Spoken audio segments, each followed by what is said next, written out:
Vamos a la palabra, abran sus Biblias en el libro de San Lucas, capítulo 6, versículo 20 hasta el versículo 26. Dios les bendiga a todos ustedes. Y vamos a ver San Lucas, capítulo 6, versículo 20 al 26. 6 textos importantes que son más que palabras, son formación de la vida cristiana. Les dije que aquí en adelante ya venía la formación cristiana de cómo nosotros debemos caminar, vivir en este planeta Tierra. Recuerden que nosotros no somos del mundo. Estamos en el mundo, pero no somos del mundo. Más bien somos luz del mundo. Eso implica que la gente del mundo tiene que aprender algo de nosotros. La luz refleja el comportamiento, la forma de ser, la manera de vivir. Esa es luz. Y el mundo tiene que aprender de nosotros. Nosotros no tenemos nada por qué rescatar del mundo. Vamos a leer la palabra. Nos vamos a poner de pie por reverencia a ella y vamos a lecturarlo con la bendición del Padre, con la bendición del Hijo y con la bendición del dulce Espíritu Santo de Dios. Y el pueblo del Señor dijo: Amén. Amén. Y alzando los ojos hacia sus discípulos decía: Bienaventurados vosotros los pobres, porque vuestro es el reino de Dios. Bienaventurados los que ahora tenéis hambre, porque seréis saciados. Bienaventurados los que ahora lloráis, porque reiréis. Bienaventurados seréis cuando los hombres os aborrezcan, y cuando os aparten de sí y os vituperen. Desechen vuestro nombre como malo, por causa del Hijo del Hombre. Gozaos en aquel día, alegraos, porque aquí vuestro galardón es grande en los cielos, porque así hacían sus padres con los profetas.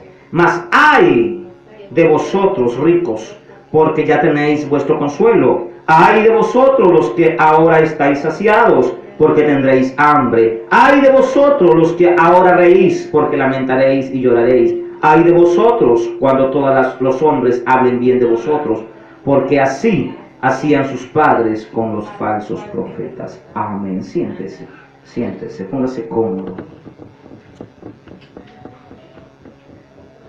Hemos recorrido el libro de Lucas. Hemos llegado al punto donde Jesús empieza Jesús con un proceso de reestructuración, un proceso que va a llevar a los discípulos que él tenía a la formación. Recordemos que él predicaba a la gente de afuera y enseñaba a sus discípulos. Hoy llegó, por ejemplo, un hermano de otra iglesia y me dice: pastor, estoy un poco mal, no entiendo algo. Lo escuché y este muchacho dijo lo siguiente: hay un hermano que busca del Señor, que es un hombre de Dios, pero las cosas le salen mal. Las cosas le van mal y él sigue buscando a Dios. Entonces yo le dije a él algo: el que busque a Dios no es malo, es bueno. El salmista dijo: el acercarme a Dios es el bien. Pero las cosas que le están sucediendo no son buenas. Pero aquí hay que ver algo, le decía a él. Y esto va con referencia a lo que vamos a leer hoy. Hay dos cosas que debemos entender sobre los reinos. Perú es un reino, una nación. Perú tiene su propio presidente y sus propias leyes. Tiene sus ministros, tiene sus congresistas, tiene sus leyes, tiene su manual de vida política y de vida institucional para el ser humano. El reino de las tinieblas también tiene un rey o un príncipe llamado Satanás. También tiene secuaces que son las potestades, los principados, que gobiernan las naciones, que gobiernan las ciudades, gobiernan las provincias y gobiernan las casas. Tiene un ejército de huéspedes de maldad llamados demonios que se encargan de torcer la verdad y se encargan de desviar al hombre de Dios y a la gente que no tiene a Dios al mal. El reino de las tinieblas tiene materialismo o riquezas. Cuando Jesús estaba siendo tentado, lo que hizo Satanás fue ofrecerle tres cosas importantes. Lo que hoy estamos exigiendo a nuestro presidente como seres humanos. Comida. La gente comienza a visualizar los sueldos. La gente comienza a empobrecerse cada día más porque no hay trabajo. La gente necesita el sustento. Satanás conoce y sabe que todo ser humano tiene que trabajar, buscarse la vida para llenar la pancita. Amén. Porque estar sin comer 2, 3 días no es bueno. Y la pancita comienza, o el estómago comienza a reclamarte con dolores y con mareos de cabeza. Satanás conoce eso de nosotros. Pero Jesús también conoce eso de nosotros. Jesús también sabe, Jesús también conoce que nosotros necesitamos la comida. Él también conoce que necesitamos la comida. Por eso que el diablo le dijo, si eres hijo de Dios, vive para la comida. Pero no es todo el enfoque que nosotros los cristianos debemos tener en la comida. Porque recuerden que se instauró o se instaló dentro de la vida cristiana el ayuno. El ayuno no solamente sirve para matar la incredulidad de la vida cristiana, sino también sirve para una limpieza física, iglesia. Sirve para una limpieza física. Las fábricas, las industrias, cuando van a hacer saneamiento en sus alcantarillas, en su red de desagüe, ellos no pueden hacer limpieza en sus alcantarillas o en sus drenajes si no paran la producción. ¿Amén? Tiene que haber una parada de 2, 3 días para hacer esa limpieza drenal, para que pueda haber limpieza. Igual es el ayuno. ¿Por qué se instaló el ayuno en la vida del cristiano? Para hacer un pare a la producción o al comer y dedicarle al cuerpo una limpieza y purificación. Pero los cristianos no lo entienden así. Yo le decía a este joven, algo hay que está haciendo mal, tu amigo, tu hermano, que le vienen malas cosas. Porque el buscar a Dios es el bien, no el mal. Satanás es experto en analizar al ser humano. Satanás creó la psicología para inducir al ser humano a las locuras y para poder sacar un concepto de él. Pero Satanás conoce al hombre desde el día en que lo creó Dios, porque él lo tentó y lo logró traer abajo.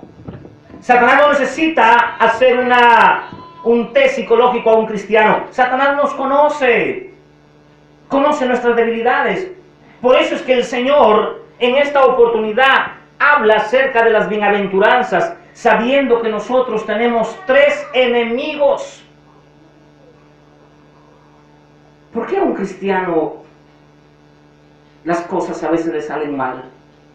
¿Por qué a un cristiano a veces es tan propenso a caer en las tentaciones, en las debilidades? ¿Por qué un cristiano a veces llega a frustrarse de su vida? Cuando ignoramos que tenemos 3 enemigos, no podemos luchar. Usted no puede luchar con un enemigo que no ve. Usted no puede luchar con un enemigo que no conoce. Usted tiene que luchar con los enemigos que conoce. Y Dios, Jesucristo, exhibió a 3 enemigos que son muy letales en la vida cristiana. Estos 3 enemigos, amada iglesia, viven con nosotros, están con nosotros, estamos asediados. El primer enemigo es tu carne, es tu yo, es tu viejo hombre, el que te hace quedar mal. El apóstol Pablo decía, miserable de mí, ¿quién me puede librar de este cuerpo? ¿Quién me puede librar de este cuerpo? Solo Jesucristo en su venida o la muerte. Porque el día en que tú mueres, la carne muere contigo. El espíritu sale, va a Dios, y tu alma se va a la presencia del Señor si has caminado con el Señor. Tu carne, el mundo, queda acá. El diablo ya no puede ir al cielo a tentarte. Es el único medio para que estos enemigos dejen de molestarte. Aunque el Señor nos dio las armas para vencer a estos enemigos, tu carne, tu viejo hombre. ese hombre que tenías en el mundo, ese hombre viejo que te inducía cuando venían los amigos o venían las ganas de tomar, tú ibas a tomar, no había nada que te detuviera. Aunque tu mamá, tu mujer se levantaran y te dijeran no vayas a tomar, ese dinero se necesita para la casa, tú estabas cegado y estabas conducido o guiado por tu carne. Eso está en nosotros. ¿De dónde vienen los adulterios, los pleitos, las iras? ¿De dónde vienen los celos? Jesucristo dijo que vienen dentro de nosotros, del corazón. Ese es el primer enemigo. Y ese enemigo duerme contigo todas las noches. Te hace pensar mal, te induce a hacer cosas malas, te desanima. Ese enemigo quiere cama, ese enemigo quiere baile, ese enemigo quiere cerveza. Ese enemigo quiere adulterio, ese enemigo que tenemos dentro llamado carne o viejo hombre quiere hacer las cosas que el mundo hace. Ese es el primer enemigo. El segundo enemigo es el mundo, tus amigos, tus amigas. Por eso, iglesia, amigo que no te suma, te resta. Descártalo. Toda persona que viene de afuera y llega a tu casa a traerte un chisme, no te suma, te resta. El cristiano ya no está apto para abrir el oído cuando viene la vecina a chismearte de la otra vecina, o cuando viene el vecino a contarte cosas que a ti no te van a edificar, que te van a llenar de tristeza y te van a llenar, te van a poner en contra del vecino, del tío, de la prima o de la hermana. Desechemos el chisme, desechemos las calumnias, desechemos lo que nuestros ojos quieren. ¿Qué nos presenta el mundo a través de la televisión? Estos programas que están llevando a la juventud a cometer hechos lascivos. Programas donde hay cristianas y cristianos frente al televisor, viendo estos personajes que se inyectan grasas, que se inyectan masas para elevar su cuerpo, para hinchar el cuerpo, para poder salir en calzoncillo, para que las chicas salgan en bikini o en calzón. Y cómo se deleitan los cristianos mirando este tipo de basura. Eso es el mundo. El mundo te ofrece. Por eso Jesucristo dijo, mi paz os doy, mi paz les dejo. Yo no la doy como lo da Esto es Guerra. Yo no la doy como lo da Combate. Yo no la doy como lo dan las novelas. Yo la doy para siempre. Y el tercer enemigo es el diablo.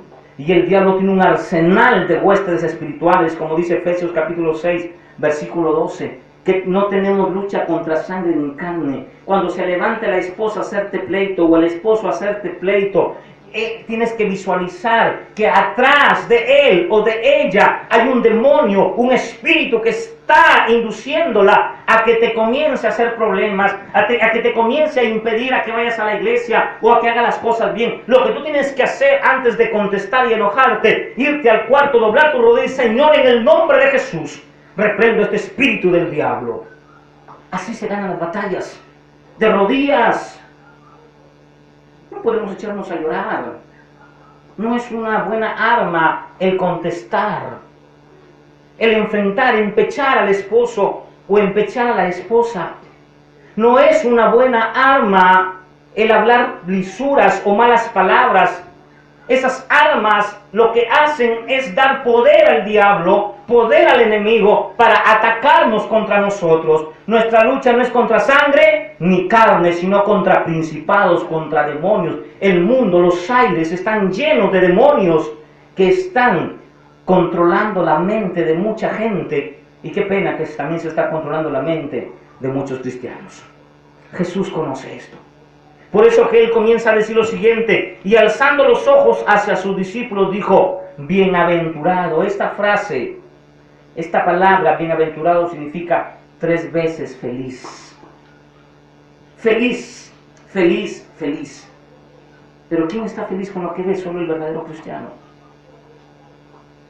Solo el verdadero cristiano. Pero estas bienaventuranzas, muchos cristianos las han desechado. Porque cuando el gobierno se levanta a decir, vamos a poner una ley contra el matrimonio natural, hoy queremos matrimonio igualitario, los cristianos, en lugar de decir, gloria Señor, ya vienes, gloria a Jesucristo, que el Señor ya viene, la Biblia dice, cuando veas estas cosas que suceden, erguí vuestras cabezas, porque el Salvador está a punto de llegar. Cada vez que escucho terremoto, temblor, guerra, guerra acá, guerra allá, y se levanta nación contra nación, y Rusia contra Estados Unidos, y China se levanta, y China apoya a Venezuela, y Estados Unidos, y cuando vemos todo eso, yo digo, Señor, estás a punto de venir. ¡Qué alegría! Este hogar, este mundo no puede ser mi hogar, gracias Señor, porque tu palabra dice que cuando estas cosas acontezcan, es porque el Señor está a punto de venir. Pero ¿qué hacen los cristianos que no tienen esta esperanza? Que tienen una Biblia pero no les han enseñado la verdad. Se reúnen y dicen, vamos a hacer marcha contra la ideología de género, vamos a hacer marcha contra el presidente, vamos a hacer marcha contra esto. La iglesia no está para hacer motines, la iglesia no está para salir a marchar contra tales o cuales leyes. La iglesia está para proclamar el evangelio. ¡Amén! Amén. Gloria a Dios. Salmos 11:3. Si los fundamentos fueran destruidos, ahí hay una pregunta. ¿Qué hará usted, cristiano, cristiana? Si el fundamento del matrimonio algún día se destruye y Perú declara matrimonio igualitario, ¿qué va a hacer la iglesia cristiana? ¿Hacer pancartas y salir a marchar contra tal ley? Sino preservar los fundamentos, preservarlos. A su nombre. Salmos 2 dice la Biblia, ¿por qué se amotina la gente? ¿No es lo que vemos hoy? Nos indigna ver las injusticias, sí. No estamos a favor del aborto, no estamos a favor del matrimonio igualitario. La iglesia repudia todas esas prácticas del diablo, pero son necesarias que acontezcan. Jesucristo dijo que el día de su venida sería como los días de Sodoma y Gomorra, y en Sodoma y Gomorra dice la Biblia que desde el más pequeño hasta el más viejo querían tener sexo con los ángeles. ¿No es lo que vemos hoy? Niños de 4 años, de 5 años homosexualizados. ¿No es lo que estamos viendo hoy con la ideología de género? Querer a los niños desde la escuela enseñarles a feminizarlos, ponerles ese espíritu sodómico. No es lo que se está haciendo. No es lo que dijo Jesús, que Sodoma y Gomorra serían señal en los tiempos de hoy. Aunque nuestras oraciones sean muy bien intencionadas, esto tiene que pasar.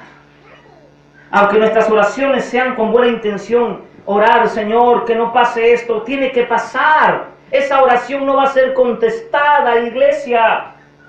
A veces oramos mal, ay Señor, que en el Perú no saquen leyes malas. El Señor dice, es necesario, hijo, entonces ¿cómo yo voy a venir? Si el mundo no va de mal en peor, ¿cómo Cristo va a venir? Yo anhelo que el Señor venga. Por eso que Apocalipsis dice en el versículo 22, y el Espíritu y la esposa, o sea, el Espíritu Santo y la esposa dicen, ven Señor Jesús, sí, ven Señor Jesús. Miren cómo el Espíritu Santo anhelan a Jesús. Apocalipsis 22, 17. Y el Espíritu Santo que está aquí en la tierra, viendo todas estas lisuras, todas estas corrupción, el Espíritu Santo también está harto, hastiado de ver niñas violadas, de ver niños abusados, de ver matrimonios destruidos, de ver adulterio, de ver a la iglesia cristiana entrando en la etapa de la apostasía, de ver pastores que han empezado humildemente y hoy se declaran apóstoles y hoy se declaran de todo. El Espíritu Santo también siente el dolor y la tristeza. Por eso dice el Espíritu y la esposa. ¿Quién es la esposa? Somos nosotros, la iglesia. Somos una esposa ataviada para su marido. Esa es una metáfora, una figura retórica. Y el Espíritu y la esposa dicen, ven. Y el que oye diga, ven. Y el que tiene sed diga, venga. Y el que quiera, tome agua gratuitamente. A su nombre, gloria. El 20, y el que da testimonio de estas cosas dice, ciertamente vengo en breve. Sí, ven Señor Jesús. ¿Cómo dice la iglesia? Sí, ven Señor Jesús. Y para que Cristo venga, tiene que el mundo corromperse como en los días de Sodoma y Gomorra, como en los días de Noé, que la gente se casaba, se recasaba, que la gente vivía en las discotecas, la gente vivía en los bares, la gente vivía para su vientre, la gente vivía para el mundo, la gente vivía para el pecado. Es necesario que hoy se cumpla, que hoy se abran más hoteles para que la gente fornique, que hoy se estén abriendo más bares que iglesias. Es necesario que acontezca esto para que el Hijo del Hombre pueda venir. Pero la iglesia no entiende eso. ¿Qué tiene que hacer la iglesia cuando ve todas estas cosas? Perseverar, preservar la doctrina, predicar el evangelio, anunciar que Cristo viene. Ese es el trabajo de nosotros. El trabajo de Noé cuando Dios le llama a hacer la arca. No fue a hacer conciertos cristianos, no fue a hacer espectáculos o shows, no fue a hacer protestas con sus hijos ante el gobierno diciendo viene un diluvio, así que véngase para el arca. Fue a anunciar el juicio de Dios a la humanidad y solo 8 personas creyeron, los hijos y Noé. A su nombre gloria. Por eso que la primera iglesia de un pastor es su familia. Amén. Esa es la primera iglesia. Y Noé entendió que su primera iglesia era su familia y salvó su primera iglesia. Y por esa fe condenó al mundo. Vemos que hoy están pasando cosas que estremecen el corazón. Prendemos las noticias y lo que oímos: guerra, muerte, asesinato, feminicidio, y la mató, y la violó, y la secuestró, y se fue, y de todo. Así está el mundo. Porque el reino de las tinieblas gobierna este mundo. Porque el mundo tiene un rey que se llama Satanás. En cambio nosotros tenemos un rey que se llama Jesús. Pero ¿por qué no se manifiesta el reino de Dios en su magnitud? Porque el reino de Dios no es de este mundo. Jesús le dijo a Pilato: si mi reino fuera de este mundo, ya los míos hubieran venido a rescatarme. Pero mi reino no es de este mundo. Amén. Por eso que nosotros no somos de este mundo, somos peregrinos. Y esta palabra la entendió Abraham. Abraham no ancló su corazón a las cosas materiales, a pesar que dice la historia bíblica que era riquísimo, millonario. No había nadie como Abraham en la tierra de Ur de los Caldeos. No había nadie con tanto oro, con tanto camello, con tantas ovejas, tan rico como Abraham. Pero Abraham nunca puso esas cosas en su corazón. Más bien decía que era peregrino en esta tierra. Porque Abraham esperaba una ciudad del cielo. Esa ciudad se llama la Nueva Jerusalén, que ya los científicos testifican que han visto desde lejos un planeta que viene, que brilla como oro, y se han quedado sorprendidos diciendo: ¿y qué es ese planeta? Y cuando han acercado su telescopio para ver si hay habitantes, dicen que no hay habitantes. Es que está para nosotros. Ese planeta llamado la Nueva Jerusalén ya no se va a llamar como se llama este planeta, el planeta azul o el planeta Tierra. Este planeta se llama la Nueva Jerusalén, que está reservada para los que amaron a Jesús. Entonces el reino de las tinieblas con su rey, dice la Biblia, que serán lanzados al abismo. La muerte será lanzada al abismo, el diablo que engañaba será lanzado al abismo, y cuando ya estén juzgados, ese planeta va a venir y usted va a vivir con su familia en ese planeta, y nuestro rey es Jesús. Amén. Denle un aplauso a Jesús. Esa es la esperanza que tenemos. No estamos jugando a la religión. No estamos jugando a la religión y esperar morirnos y ahí se acabó nuestra vida. No, señores. Los estoy preparando para que el día en que muera o venga Jesucristo, usted pueda disfrutar de ese planeta llamado la Nueva Jerusalén, que viene ataviada, limpia para su pueblo. Jesucristo dijo en San Juan 14:2, no se turbe su corazón. Esta palabra turbar significa no tenga miedo, no dude. En la casa de mi Padre muchas moradas hay. Aquí morada significa casas. Muchas casas hay. Y si no hubieran, yo voy a preparar una para ti. Y cuando yo venga, me tomaré a sí mismo y los llevaré. Porque donde yo esté, ahí estarán ustedes. Yo quiero estar ahí. Yo quiero estar en esa casa. San Juan 14:1-2. Yo quiero estar en esa casa. Esa casa es antiterremotos, antirrobos, antiterrorismo, antiasalto. Esa casa Es la casa que Abraham anhelaba. El mundo no lo entiende porque no es para el mundo, solo para aquellos que han recibido la salvación de Jesucristo. Y Jesucristo llegó a decir: bienaventurados, felices los pobres. Aquí la palabra pobre implica humildad, sencillez. ¿Saben quién es un pobre? Aquella persona que dice: están predicando la palabra de Dios en la vecina, apágate el televisor por respeto a la palabra. Están hablando del Señor, cállate la boca por respeto a la palabra. Ese es un humilde de corazón, que cuando pasa por la calle y ve que se está hablando de Jesucristo, hace reverencia a la palabra. Pero el orgulloso dice: dale volumen, que están haciendo bulla estos evangélicos. Dicen: dale volumen, ponme la cumbia. Alguien llega a su casa y les da un volante y agarran ese volante, que es la misma palabra de Dios, lo bruñan y lo tiran a la basura o lo queman. Esa gente, a pesar que de repente no tiene economía, a pesar que de repente no tienen dinero, están enfermos, pero son orgullosos delante de Dios. A su nombre, gloria. En cambio, el humilde acepta cuando alguien le dice: mi hija, estás mal. Mi hijo, así no se trata a la esposa. Mi hijo, así no se trata al esposo. Hijita, congrega, es tiempo de buscar a Dios. Amén, pastor, amén, Señor. Y lo hace. Ese es un pobre de espíritu. Bienaventurados los pobres. No se está refiriendo a aquellos que no tienen para comer. Pero sin embargo entras a su casa y encuentras un plasma de 45, endeudados hasta el cuello, escondiéndose cuando viene el acreedor. Págueme, no está mi mamá, dice la hija. Ese no es un pobre, es un soberbio orgulloso. A Dios no le agrada eso.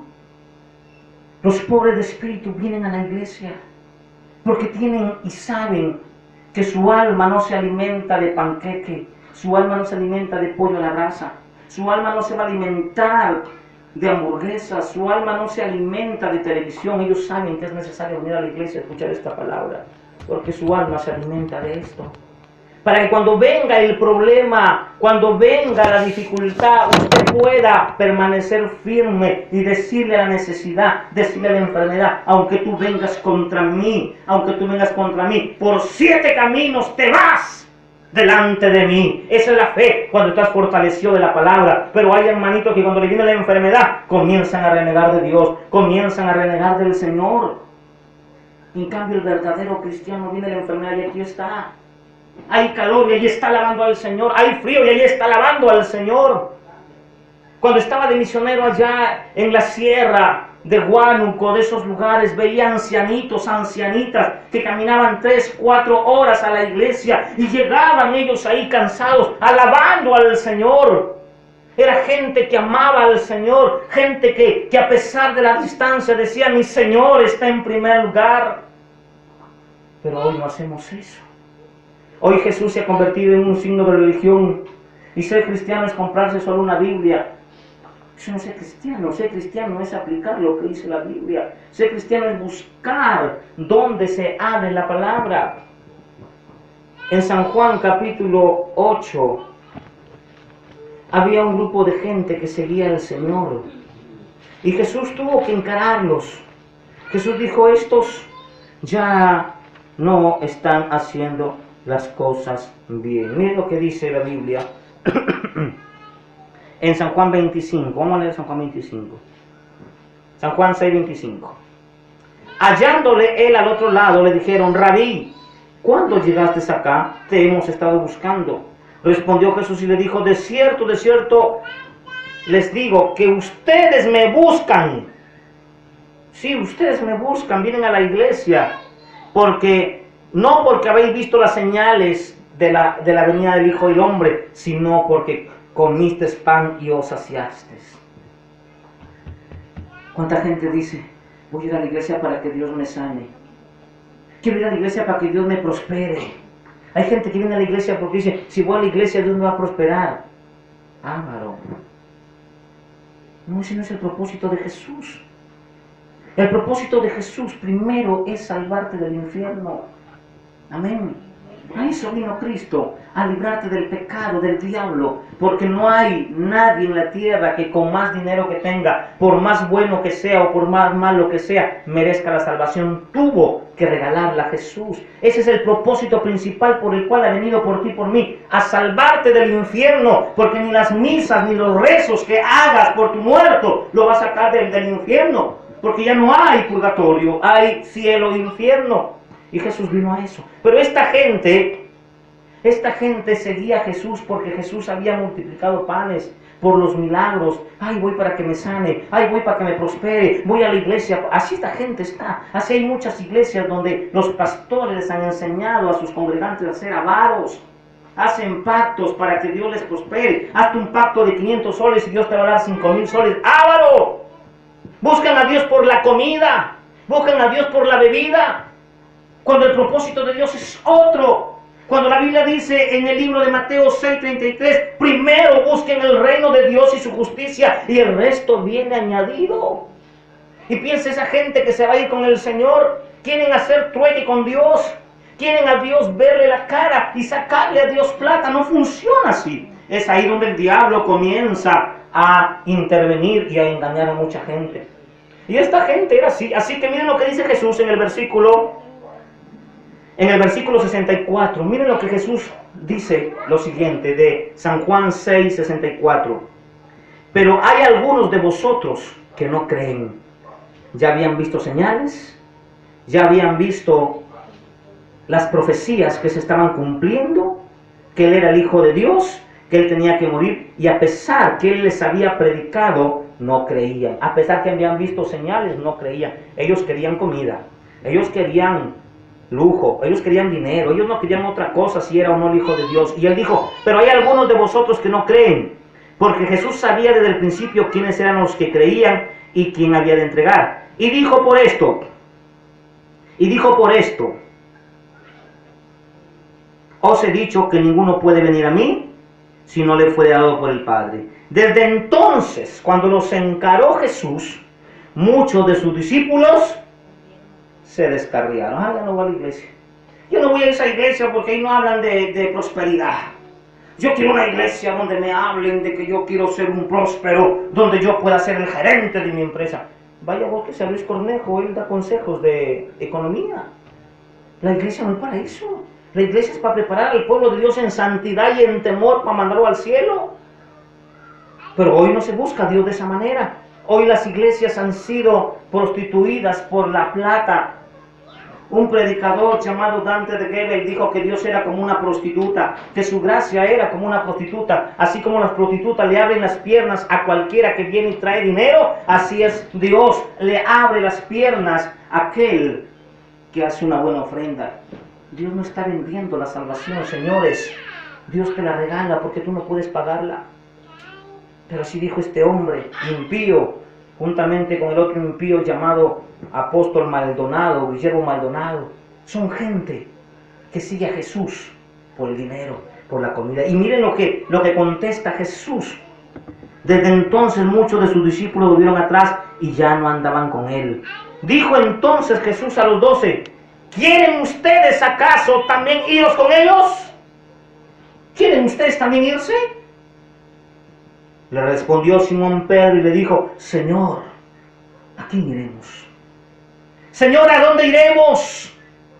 Si solo tú tienes palabras de vida eterna. Solo tú tienes palabras de vida eterna. Por eso que hoy buscar una iglesia es difícil. Encontrar una iglesia que te enseñe la Biblia es difícil. Encontrar una iglesia que se hable la verdad de la Biblia es difícil. Hoy hay muchos intérpretes de la Biblia. La Biblia no necesita intérpretes. La gente dice, es que pastor, usted la interpreta a su manera. No, la Biblia no necesita intérpretes.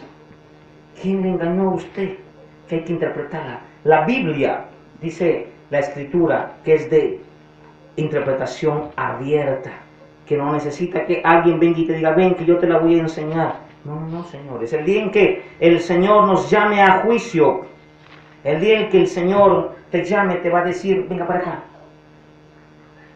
¿Y quién te dijo a ti que los chanchos vuelan? Por así decirlo, un ejemplo. Mi pastor, Señor.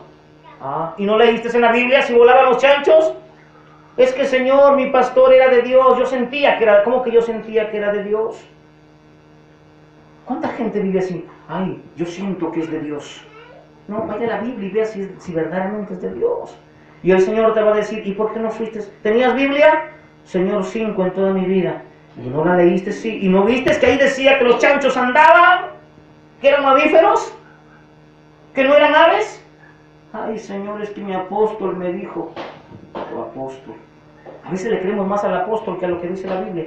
Y miren lo que dice la Biblia, segunda de Pedro, capítulo 2, capítulo 1, versículo 9.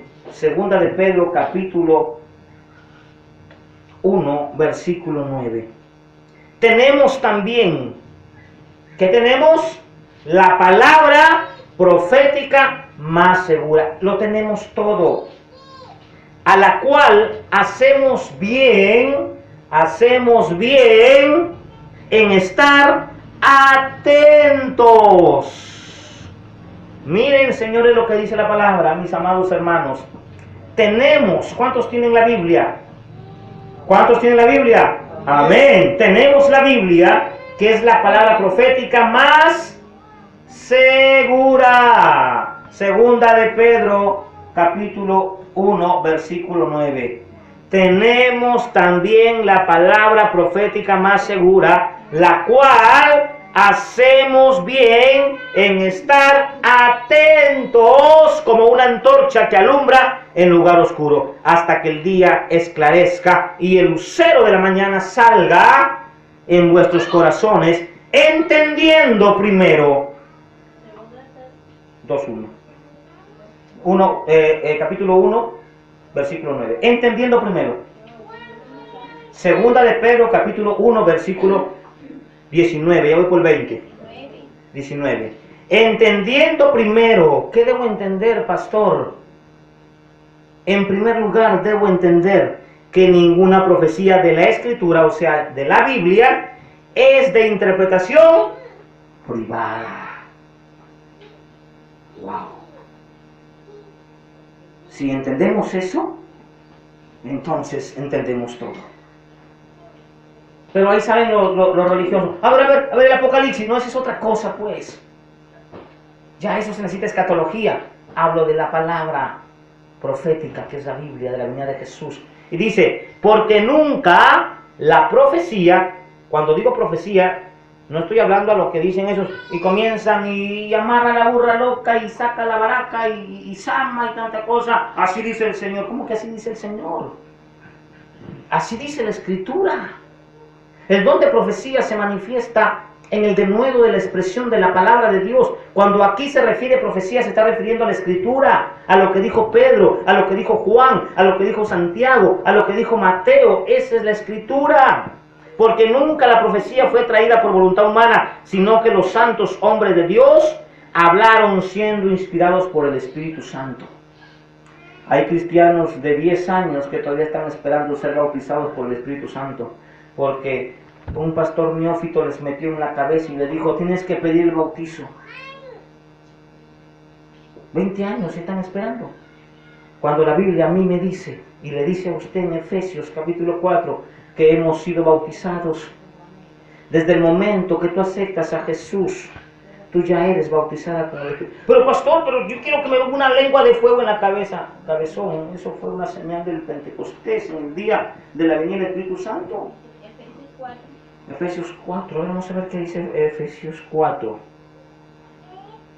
Dice, yo pues preso en el Señor, os ruego que andéis como es digno de la vocación. Aquí vocación es evangelio, con que fuisteis llamado, con toda humildad y mansedumbre, soportando con paciencia los unos a los otros en amor, solícitos en guardar la unidad del Espíritu en el vínculo de la paz. Un cuerpo, un espíritu, con cual fuisteis llamado en una misma vocación de nueva esperanza, de una vuestra esperanza en una vocación. Un Señor, ¿cuántos tienen un Señor? Amén. Una fe, un bautismo. Yo desde el día que acepté a Jesús fui bautizado porque empecé a cambiar. ¿O acaso cree que usted está cambiando por sí solo? ¿Quién lo hace cambiar? ¿Quién lo convenció a usted de pecado, de justicia y de juicio? ¿Qué dice la Biblia en San Juan 16, 7, 8, 9? cuando el Espíritu venga os convencerá de pecado, justicia y de juicio. ¿Quién os convenció a ustedes de que eran pecadores? ¿El vecino? No, fue el Espíritu Santo. ¿Y cómo usted me indica a mí de que ya dejó de tomar, ya dejó de mentir, ya dejó de robar? ¿Quién produce eso si no es el Espíritu Santo? ¿O usted ha visto que los centros de rehabilitación a la gente la sacan de ahí fortalecida y bien derecha? Porque si fuese así, que el hombre cambia solo, entonces los centros de rehabilitación hicieran su trabajo. Esa gente sale peor. ¿Amén? El único que cambia es Jesús, cuando te da el Espíritu Santo. Pero pastor, tú ya fuiste bautizado desde el día. Pero ¿cómo hablan lenguas y esto? Las evidencias que se dieron en el Pentecostés fueron únicas. Yo le pregunto a usted, ¿cuántas veces se abrió el Mar Rojo? ¿Cuántas veces? ¿Y por qué no se sigue abriendo? ¿Cuántas veces se abrió el Jordán? Una vez. ¿Cuántas veces se cayeron los muros de Jericó? Una vez. ¿Cuántas veces llegó el Espíritu Santo a la tierra? Una vez. ¿Y cómo estás esperando que te caiga el Espíritu Santo si ya llegó? Es que cuando no tenemos Biblia, tenemos dogmas humanos. Y es ahí donde la apostasía entra a la iglesia. Y el pastor se divorcia de las verdades bíblicas. Ya fuimos bautizados con el Espíritu Santo. Y gloria a Dios por eso. Un Dios, un Padre. Tenemos eso, un Señor, una fe, un bautismo, un Dios y un Padre que es de todos. Qué precioso regalo que recibimos desde el día en que conocimos a Jesús. Lo otro es la llenura. La llenura es como el celular, que usted lo carga constantemente.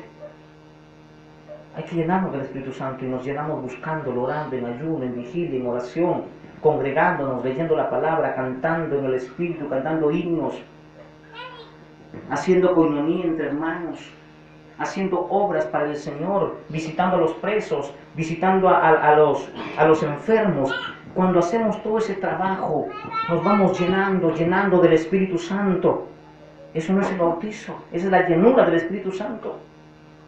Oiga, pastor, pero yo tuve una experiencia que me cayó por aquí un fuego. Eso se llama manifestación del Espíritu Santo. Yo lo he experimentado. Sentí que vino algo del cielo y como una lanza me traspasó todo mi cuerpo. Y ese día empecé a hablar lenguas, a ver visiones y empezó mi ministerio a funcionar. No es que me llegó el Espíritu Santo, fue la manifestación del poder del Espíritu Santo, porque yo estaba lleno del Espíritu Santo, buscándolo en ayuno y en oración. Haga eso por espacio de 6 meses, 8 meses o un año en ayuno, oración. Si usted hace un programa de ayunar como hacemos nosotros en la iglesia, todos los fines de mes 3 días de ayuno, cada 3 meses 15 días de ayuno, ayuno, vigilia, oración, predicación, visita, va a ver que en un año le cae la llenura del Espíritu Santo y comienza usted a tener manifestaciones del poder del Espíritu Santo, como dice Lucas. Y Jesús, después, vamos a Lucas capítulo 4, miren lo que dice. Jesús, después que fue lleno, Jesús estaba en el desierto. Primero Jesús ayunó, después fue llevado por el Espíritu al desierto a ser tentado. Y dice ahí, Lucas 4, Jesús lleno del Espíritu Santo. Ahora, Lucas 4, versículo 14. Y Jesús volvió en el poder del Espíritu Santo. ¿Ven? ¿Cómo fue lleno Jesús? Porque estuvo ayunando, orando 40 días, buscando al Señor. Lleno del Espíritu Santo, volvió en el poder del Espíritu Santo.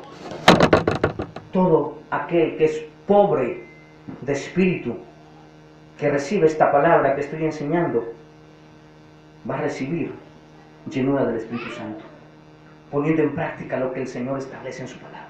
Amén. Póngase de pie en esta noche y den un aplauso al Señor con todo su corazón.